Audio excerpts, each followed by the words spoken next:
12ই জানুয়ারি স্বামী বিবেকানন্দের জন্মদিন হলেও পৌষ মাসের কৃষ্ণপক্ষের সপ্তমী তিথিতে তার আবির্ভাব উৎসব পালিত হয়।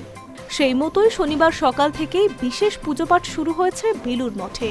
স্বামীজির 164তম জন্মতিথিতে সকালে মঙ্গল আরতির পর বেদপাঠ ও স্তবগান হয়। ভিড় জমিয়েছেন বহু ভক্তরা। বেলুর মঠ চত্বরে প্রভাত ফেরি করেন রামকৃষ্ণ মিশনের শিক্ষার্থীরা। বর্ণাঢ্য শোভাযাত্রায় স্বামীজির ছবি সহযোগে ঠাকুরের গান গাইতে গাইতে মন্দির প্রদক্ষিণ করে সকলে। রামকৃষ্ণ মঠ ও মিশনের সব কেন্দ্রেই আজ বিবেকানন্দের জন্মতিথি উৎসব পালিত হচ্ছে। দিনভর বেলুর মঠে একাধিক অনুষ্ঠানের আয়োজন করা হয়েছে। সকাল থেকে সাধু ও ভক্তবৃন্দ উচ্চাঙ্গ সঙ্গীত পরিবেশন করার পর শুরু হয় ধ্রুপদ ও খেয়াল। শনিবার কঠোপনিষদ কাঠের পাশাপাশি স্বামীজির জীবন নিয়ে লেখা একটি গীতি আলেখ্য অনুষ্ঠিত হবে এবং পালন করা হয় ধর্মসভা।